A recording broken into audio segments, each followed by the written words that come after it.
How's it going, everyone? I am Carmen Michael, the professional mic holder. Everyone, it's Alexis Cardoza. What's up, everybody? It's the Wild Rhino Clark Connors from New Japan Pro Wrestling, and I am here getting wild, drinking an 805. Hey, this is Billy Starks. Rip F and Bison. I ran out of booze. I am the fire starter, the Carney Killer. I am born to die, Jake Christ. This is Bobby Olson. This is Anthrax of H2O. My name's Christopher Landon, Anthony Streeter.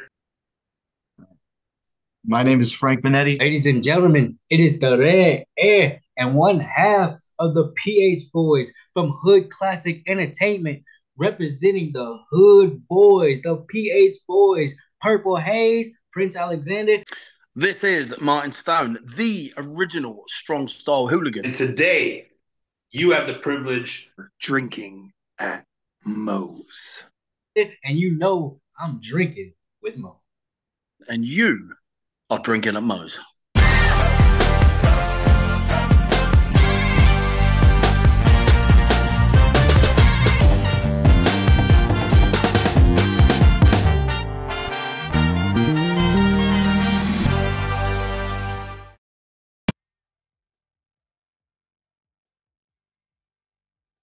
All right, everybody, taking time out before we get this show started, that I want to thank Reaper Apparel for having Drinkin' Moe's be a brand ambassador for their clothing line.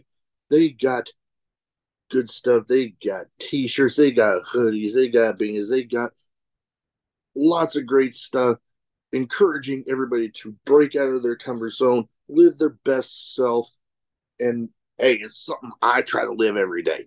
Now, be sure when you go and you're filling out your order, use the code Drinkin' at Moe's, get 10% off, and the link and the code will both be in the description.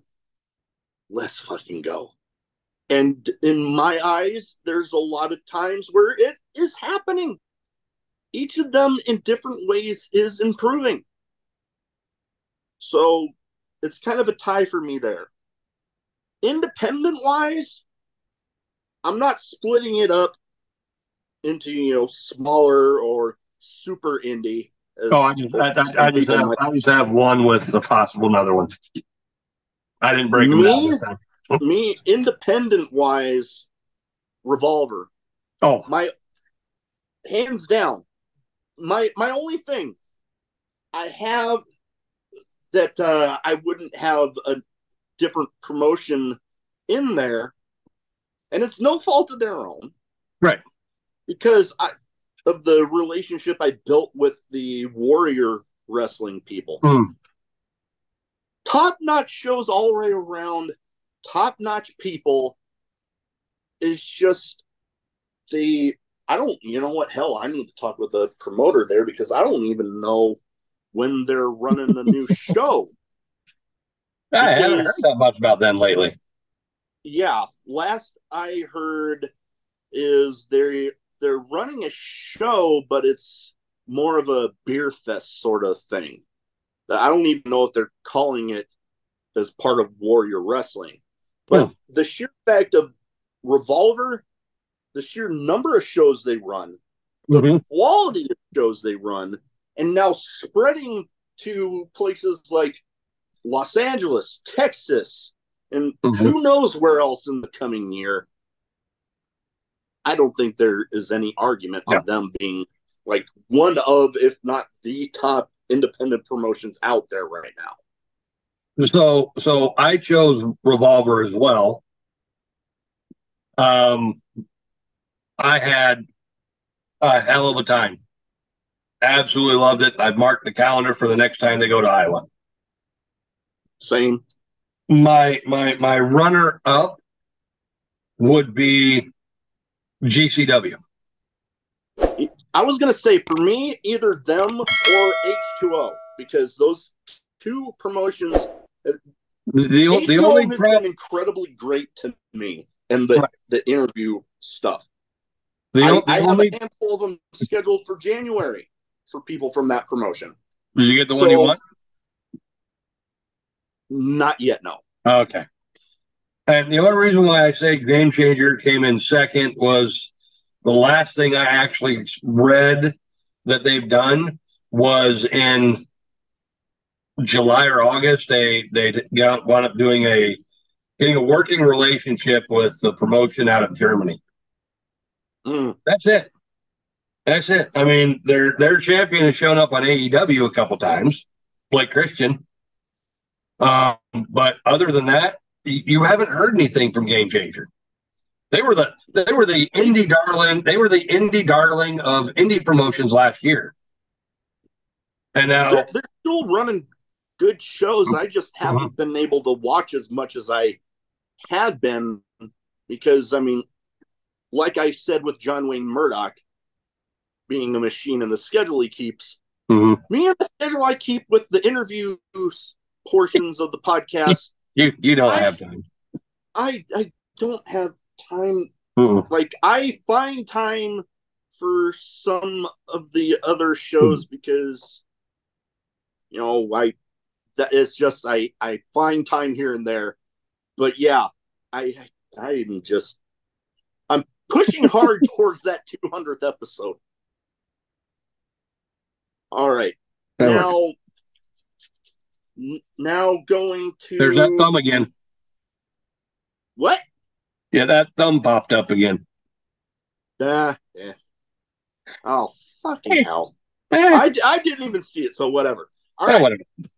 Match of the year. Now, it can be tricky because there's like a whole bunch of matches that could fit into this category. For me, national TV wise, for male centered match of the year, I mentioned how big of a fan of tag team wrestling that I am.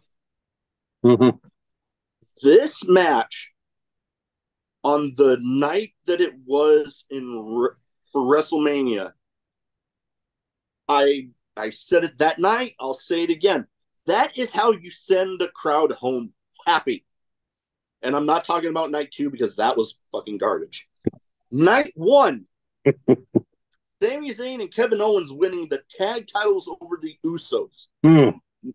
For me, one of my favorite matches of the year, national TV wise, because, like I said, that is how you send a crowd home happy. Yes. The story that built up, the match quality, and it's just, I can't think of one that for me comes that close. There's a lot of great matches that happened this year, but that one for me, bar none, top. National TV wise for males. I don't know about you. So that was actually in my top 3. We have to go back a couple more. We have to go forward a couple months for my match of the year. Okay. Swerve Strickland versus Hangman, the death match. Oh, a couple months from like now. Yes, we have to go forward in time from WrestleMania. Okay. That, I cannot argue that. I was actually watching it. The WrestleMania match, that was it bookended a great story. I believe I've said before, if you want to learn how to do storytelling, story writing, watch the Bloodline saga on SmackDown. That's how you write good stories. Leading up to that match. Match. And presumably shortly after that match, because the whole Bloodline thing is technically still going on. Yeah. But no, watching that match back, the death match, there's not very many matches that make me cringe watching highlights. I watched some of these, and even now I could sit there and pull up highlights of this match and still go, God. Yeah. And I like that stuff. A lot of the times I choose violence. You saw the look of my eye when we were watching that tag team match at Revolver. I love that crap. If you can make someone bleed by any means necessary, cool. And some of the way I saw Macklin bust some of these guys up, you don't see that on TV. That's for damn sure.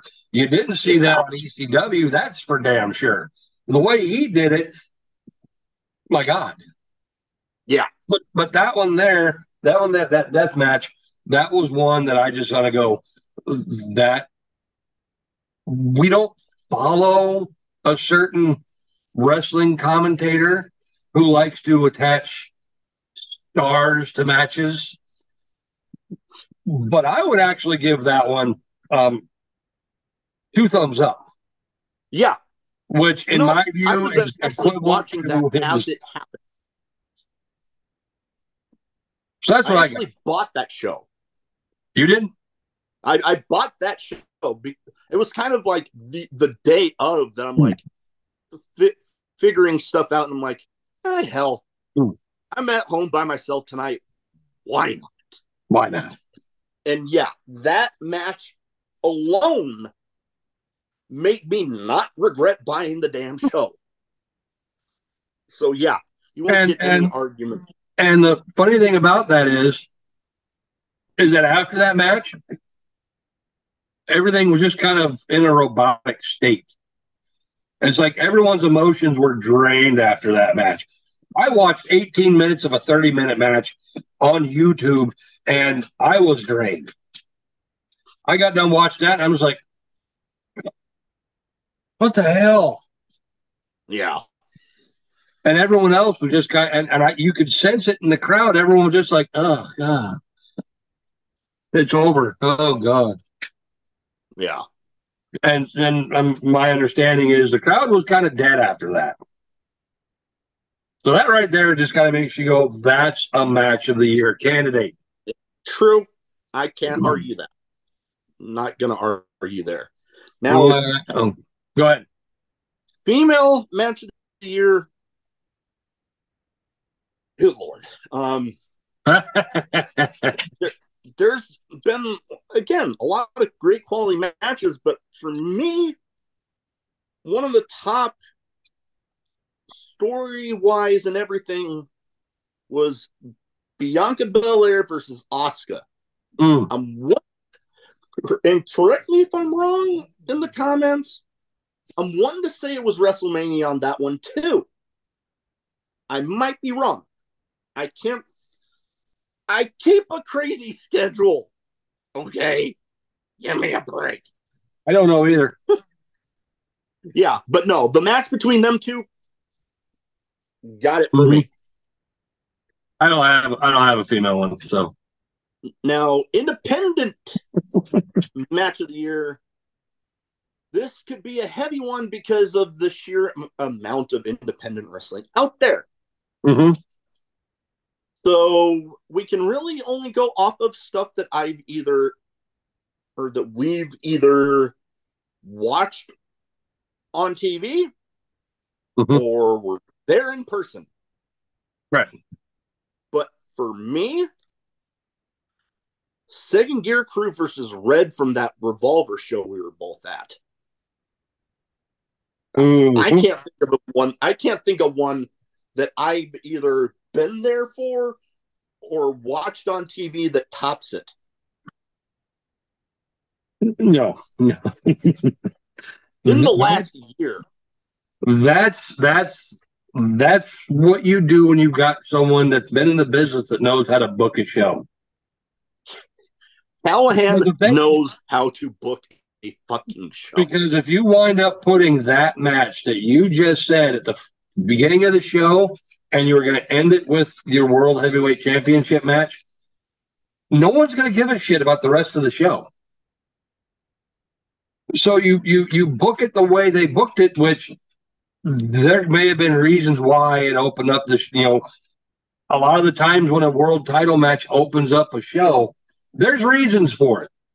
WrestleMania, they opened up with the Universal title, Seth Rollins versus Brock Lesnar, and that's only because Brock Lesnar had to get the hell out of there as soon as possible. Yeah. Your favorite wrestler, Jake Paul, had to open up a show because as soon as he was done with that motherfucker. Yeah, well, true. As soon as he was done with his match, he hopped on a helicopter and went to go see his brother fight. Yeah. So, and I say that because of the fact that we watched, Jake Paul opened up the show, and we were hoping that he would be there, like intermission or something like that. He wasn't there, which means he had to take off and go do something else. So, but be that as it may, yes, that tag team match, it was a 6-man match for tag team titles. Wrestling logic. Freebird rule. Thank you for that. Yes, that one hell. Like I said, yeah. When you see people showing up after the show, the lights are on. They've already said they're, see you next time. We'll see you here. We'll see you there. And these same guys wind up going to their merch table, and people are showing up with steel chairs. Hey, I saw you get craned over the head. Can you sign it? Shit, I've got a piece of door right here, signed by Mance Warner. Warner, whatever. Yeah, he's good brother number 3 on MLW. I found that out today. Yeah, that right there is match of the year. Indies. My second, very close, would be the over the top from Magnum that Sierra won. Yeah, that was because it was one of those where you looked at it and you're like, okay, you got all these big guys that are coming back, or these big guys that are here, and you've got this little female, and you're like, okay, there's no, I get, she wrestles, she's been doing this for a couple years. There's no way. I'd love to see it. I'd love to see it. It'd be awesome. But then when she was still there in the final 4, it's like, I wonder. Yeah. And then next thing you know, she's in the final 3. Ooh, this could. And then she dumped the last 2 dudes out, and it's like, yeah. And then the rest of the show, everyone just kind of like, whatever. Yeah. That'd be right there. Yeah, I can't argue that. Really, my only thing with that match, and really the entire show that match was on. We're not talking about the entire show. We're talking about that match. It's match of the year. It's not show of the year. True. I'm just saying that my same qualm that I had with that match was basically the same qualm I had with the entire show. Was once it got down to like partway through after when she came out, right? I started being like, she's winning it. It was just like, yep, no, she's winning it. No, I could just sense it, and then boom, it happened. Yeah. So, but at the same time, the if whole you thing think of about it being predictable. But if you think about it, she was probably the best choice to win because of her past history with Fowler. True. That, yes. They'd be killing it up and down in Iowa and Minnesota, South Dakota. Why not bring it down to Omaha and have them have a banger? I can't argue that. And I don't mean that in an OnlyFans way. Yes, it's a male and a female. We're not talking about that kind of banger. Sorry, guys. Yeah, no. All right. Now to a category that might ruffle some feathers.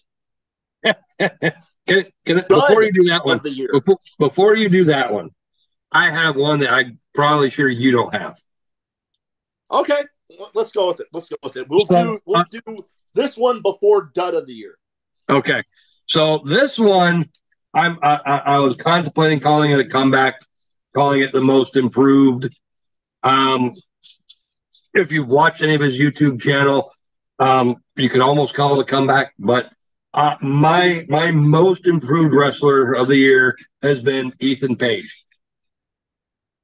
I can't argue that one bit. The resurgence that he's had since he's been doing stuff with Ring of Honor.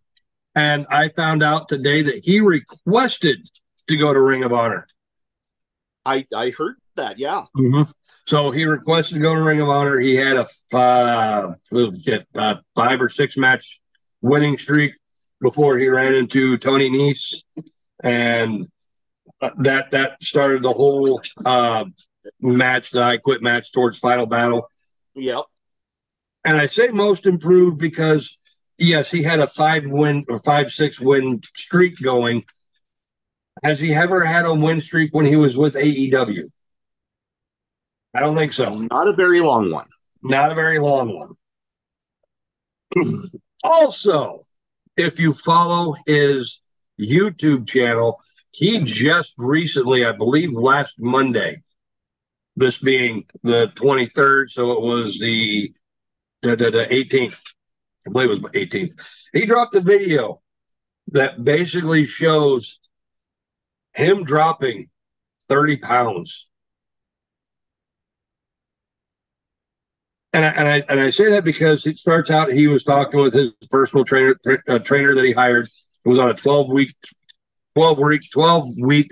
words are tough. A 12-week process that took him roughly, I think he said, I watched an interview we did with Chris Van Vliet. Yeah, I've seen that too. And he went from, I can't remember, it was like October or something like that. I don't know, it'll be sooner later than that.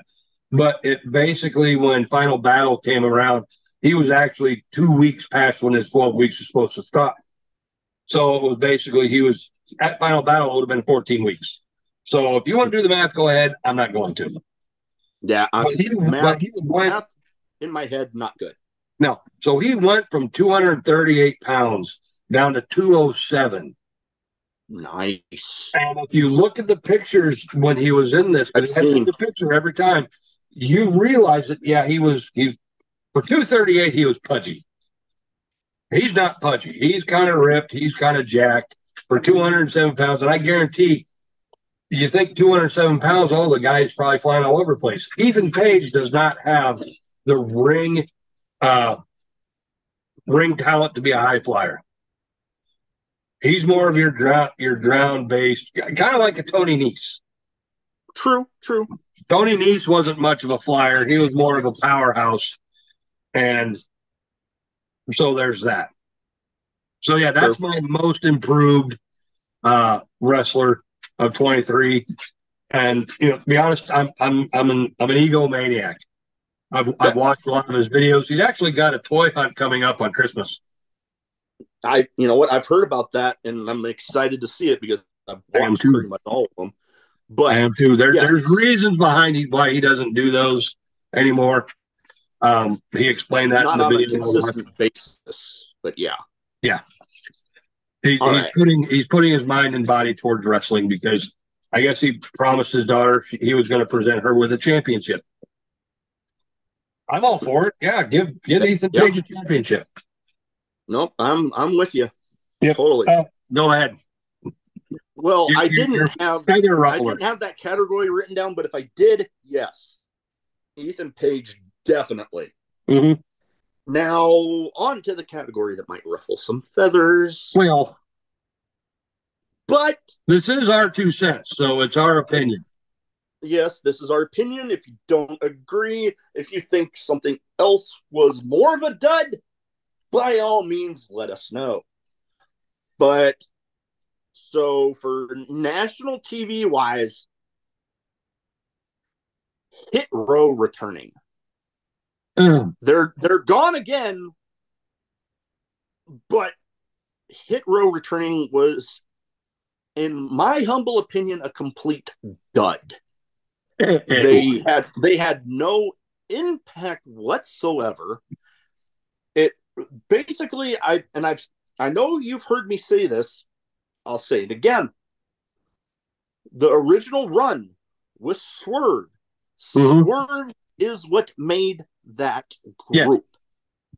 Very much so. The return completely proved that point in my eyes. Yep. Completely. I can't think of anything else that would even top that on a dud list for However, that did come with a silver lining. I don't know if you heard this. If you heard this actually came out just like a couple days ago. But Top Dollar, he of the high flying botchness that he is, found out the explanation of how what do what if I think I know where you might be going with this, but when he sent out that post on social media where he mentioned that botch that you were talking about was what led to him finding out that he actually had type 2 diabetes. Yep. Which, you know what? Hey, that could have pretty much saved his life. So, hey, awesome. I am glad that he got it figured out and he's able to get it under control. More power to him there. Yep. All right. Now, independent-wise, this is where I'm probably going to ruffle some feathers. Who knows if the people in charge of this even listen to the show? I got like 250 subscribers as of recording this. So who knows? They could be one. I don't. And as far as interactions who's to say someone listens, or who's to say that someone listens to it and then goes, "Hey, have you heard what's going on over here? They're shitting on us." Who knows? It's whatever.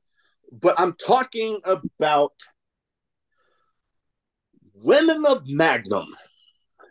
When they made their return after the hiatus that they had to go into for reasons that I won't bring up because I am not going to have that twisted into me being disrespectful towards said person.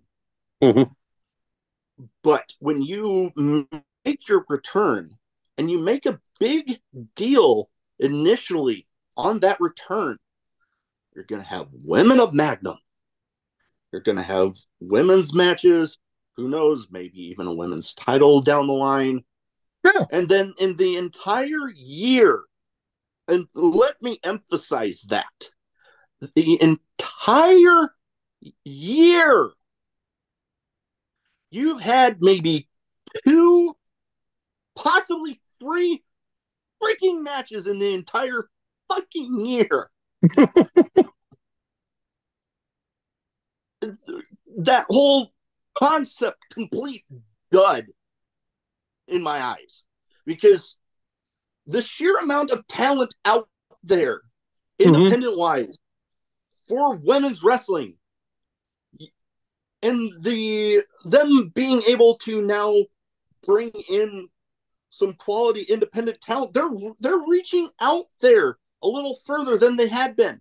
You cannot tell me, I'm getting a little heated right now, that you cannot tell me that in reaching out to those different places that they've been doing, that you can't find female talent to bring in. Out of all that searching around, they're out there. If you fucking look, complete fucking dud. Like, I don't get even why they brought it up.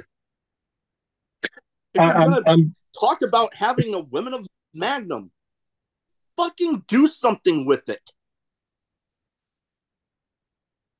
I'm done.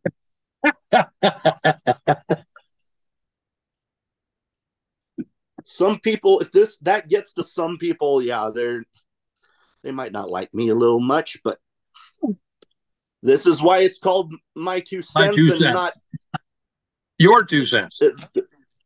Yeah, that part was my 2 cents of it. Not everybody has to agree. Wrestling is very subjective. Yes, we've had that conversation. Yep. And to go off of yours, yes, they've only had 2, 3, 4 matches. That's great. They haven't. I can definitely guarantee they haven't had 4. Well, they stopped at 3. The thing that I've noticed is, and I've told you this before, they'll bring in one person and another person, so they have 2 people in a match, 2 women in a match with a combined years of experience of maybe 2. So when they show up and they walk through the curtain and they're like, and coming to the ring, this person, and no one gives them a reaction, do you think that person actually wants to come back? They don't. They just say, oh, by the way, we've got a women of Magnum and this is who it is. You don't bump it up. You don't pump up who you're bringing in. I mean, hell, Sierra. People know Sierra. She's been here before. Shit, December 2nd, she was here for, it was her 3rd time. Guess what? That's the most a female has ever showed up to Magnum. 3 times. Yep. The other one is that little Hispanic girl, Valentina Loca, and she's been here twice. Where is she at? So anywhere else but Magnum. So yeah, they it's almost like we become like the main event where you get one person who's got very little experience. You pair them up with somebody else that got somewhat of experience, or it's like a dark match. Very little experience against very little experience. No one knows who the hell these people are. And then they're like, well, fuck, they didn't cheer for me. Why the hell would I go back here? Yep. And then your women of Magnum dies a horrible death. Yeah, I would pretty much say it's dead in the water. I take my hat off, but I got fucking shitty hair. I got none. Well, I got bad head. I didn't feel like doing anything in my hair this morning. All of my hair went from the top of my head to the bottom of my face. Well, be glad it didn't go down to the crack of your ass. Yeah, I think I might got some down there too. I don't know. You know what? I don't need to hear of it. All right. So my dud is also going to ruffle some feathers. I've complained about this. We've complained about this. I've got 2 of them, and they're on the same night. The cage match for the tag titles out of Magnum and the triple threat for the Magnum Championship at the same night. We've complained about this. The booking was shit. Okay? Yeah. You took a title, you're trying to build your title up. Shit. An hour ago, we sat there and said that the Magnum champion wanted to be the ace of Magnum. He's putting himself above a lot of other people to elevate your championship, and then you turn around and you put him in a match with a world champion. The 3rd time the NWA champion has come to Omaha, I think. Second, I think. 2nd or 3rd. I don't know. Whatever. And you put him in a comedy match. You put him in a match where they're just flopping around. It's looking like LeBron James in the playoffs. We're just going to flop all over the place and hope we get a foul. Yeah. And it was sad with that because each of the people on their own, quality. Oh, great hell yeah. Talent. If it wasn't a tag team match, or if the original person that was supposed to be booked for that show showed up, it would have been great. Singles matches, it would have been great. Why throw them into a tag? Why throw them into a triple threat match? I have no idea. Do you not have enough people that could take on the other person? Fuck, I don't know. Why do it like that? I don't get it. And the cage match. Oh God. I'm sorry. I got my little thing I'll add in there, but yeah, you started. I'm sorry. I'm sorry if this ruffles feathers, but why in the fuck do you let someone take a key from a referee and the referee can't sit there and go, get the fuck out of here? It's a cage match. Do you not realize why they made cage matches in the first damn place? They made them so no one can get in. But you're letting some dude who's got 3 years of experience and still looks like he's on his first year, you're letting him just walk up to you, say, give me the key. And then you give him the key. Are you stupid? Yeah. I don't care if it's written that way. Whoever wrote it that way should get slapped. You don't give some dude that you're trying to keep out the key to get in. Now, no. Here's. Go ahead. I'm sorry. I got my little thing on that. Now, getting the key from the ref, I would have been fine with under two different circumstances. One, if he was literally grabbing the ref, yes, and like physically looking like he's about to knock his ass out, or if he did knock his ass out, he didn't. You say if he would have knocked his ass out, then reached in his pocket. That's my other thing.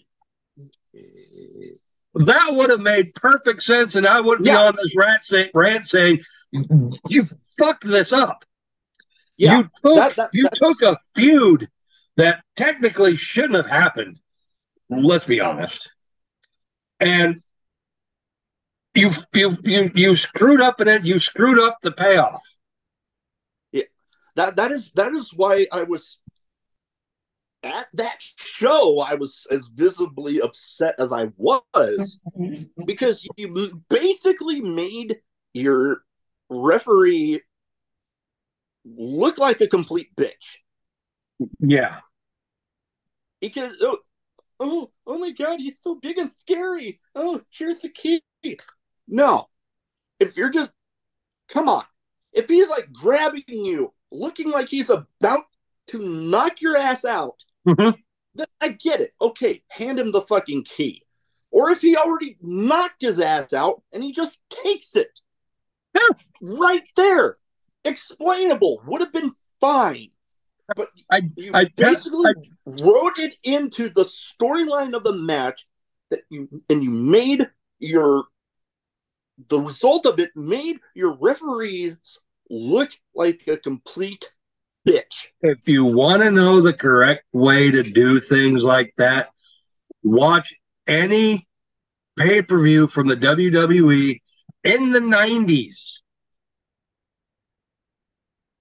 Because a lot of that was going on. Shit, you could have had maybe the dude didn't want to climb up the cage. I don't know, but I guarantee there's a lot of times where they were able to do exactly that and not make the referees look like bitches. And you know what? Here's the thing with this promotion and cage matches. They've proven that they can do them right. They have proven it, including one where they ended up using a way that I don't know if it was mere coincidence, but I actually talked to one of the participants in the match, and the ending was even what I brought up to him. We'll have to talk about that. Cricket and Alan. Oh, Shepard. yes. Okay, I remember that one. I had talked to him. I forget how long before the match, and I'm like, you know what? You know how even this match could still keep the feud going? Instead of somebody, you're going to leave the cage, somebody slams the door on you, and instead of falling back into the ring, you fall forward and out. And boom, you won. The funny thing about that show, I was right there at the cage door. So if you sit there and you watch highlights and you see some dude's hand come out pointing at Donnie, that's me. because he had this look on his face that I win. I'm like, you won. You won. Look right there. You'll see this. So, yeah, okay. They've proven that they can do cage matches right. Ooh, but that one right there, that night that you're talking about, no offense to the people, like the four that were actually in the match. Yes.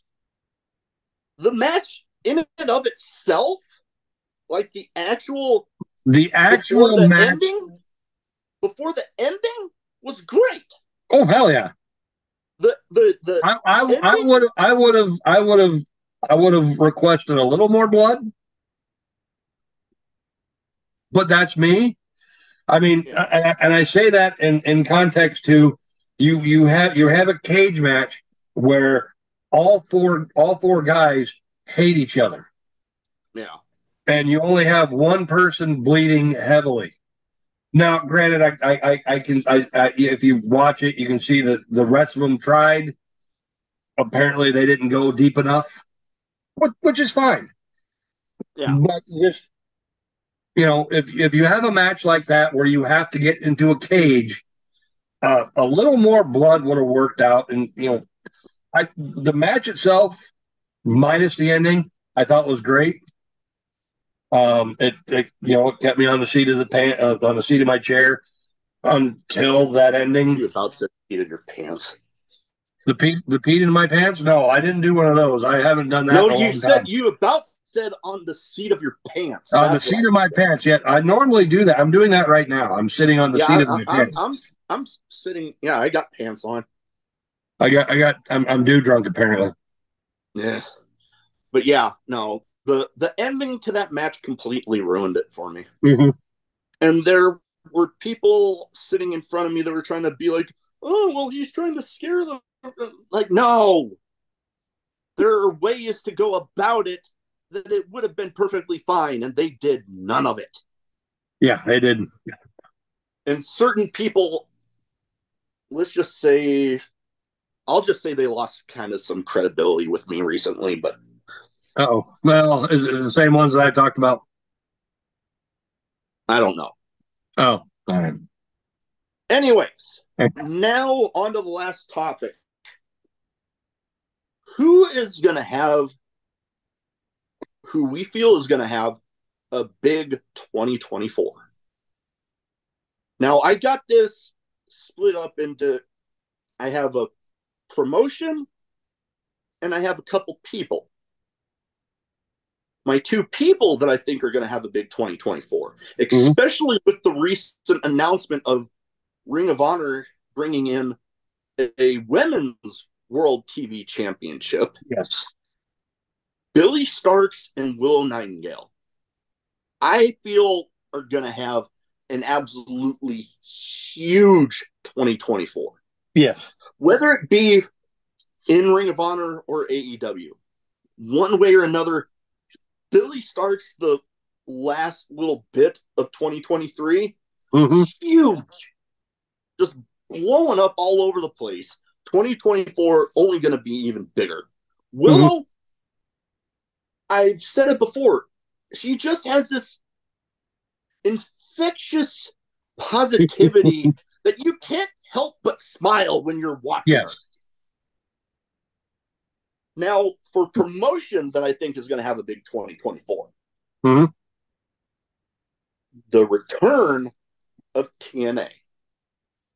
I've already said that Impact, TNA, whatever you want to call them now, I've always said criminally underrated. Oh, yeah. Absolutely criminally underrated. Some of the best consistent quality out there on a national TV level for me right now. And I feel, I get this feeling with them going and returning to the TNA brand, right, that it's only gonna get bigger for them from here. Oh yes, that's my 2 cents on it. What about yours? So I agree with you on the TNA. I think they're going to have a huge 2024. Be better if they went to 6-sided rings, but they're getting new titles. They're signing a lot of people. They've apparently got another major signing that they're pulling a Tony Khan, and we're going to wait till our pay-per-view before we announce who we're signing. Cool. That's great. Potentially biggest signing they've had. Yeah. So, they've had some big ones over the years that turned into absolute garbage. We'll leave that alone. We'll see, but I'm excited. No. I'm just talking about some of their big signings that turned into absolute garbage. Yeah. As far as who's going to have the 2024, I think Billy Starks is going to have a great 2024. Possible. I mean, I've heard her name thrown out there as being the front runner for the TV title. She may end up being the women's champion at the end of 2024. You don't know. True. I actually think that Swerve is set up to have a huge 2024. They're actually teasing a match that I've been waiting for a while with Keith Lee. Yeah, we've been waiting for that one for a little bit. That one's I'm thinking, now that someone's bright idea to have Swerve lose in the Continental Classic, thus making him not be in the finals. That just they as of the recording this, they're still yet to get to the semifinals, which Swerve is still technically eligible. He's not out of the running. No, okay. So we'll see. He's in the same division. He's in the same group stage as Moxley. So who the hell knows? But, now that, he's kind of got that going for him. Once he gets, they teased it. I'm thinking that a lot of people are like, well, no, this guy, he's, the whole brass ring, he can hell, his ass could stop the brass ring for all I care. He can go for that brass ring. He still has to go through Keith Lee. And I always say he has to go through Keith Lee because Keith Lee was his former partner. He turned on Keith Lee, and there was no blow-up. There was no blow-off. There was no payoff for the ending of the team of Swerve and Our Glory. Swerve and Our Glory, right? That's what they were called. Yep. I got to see them at Revolver. There was no payoff for that ending. So it's like, okay, well, we can keep moving forward, but you still have a possible Swerve versus Keith Lee match. If they book it right, you see what happens. Yeah. No, I'm not gonna touch WWE. I could throw out there that I know I've seen pictures of the Monday after WrestleMania. 3 pictures, 3 dudes, they all got championships. I don't really want to deal with it. I don't. Yeah, no, that's why I'm not going there. No. Because we could sit there and say, hey, this person's going to have a great 2024. And then next thing you know, 3 days into 2024, he pulls an Aaron Rodgers and blows out his knee. Yeah. I was just thinking that when you're leading up to he can blow out his knee, and the next thing you know, he's out for the entire year. Yeah. So, I don't bother with making. Yeah. Yeah. No, I'm with you there. Well, that is about all we have for this one. As always, like we a couple rants and a couple rants and some awards. Yep, couple rants, some awards. Now, as we always say, if you have a different opinion, your 2 cents don't match up with ours, leave it in the comment section of the video. Leave it in the comments on posts on the social media channels. Let us know. We welcome the conversation. Yes, anyways, that is it for now. Let's fucking go.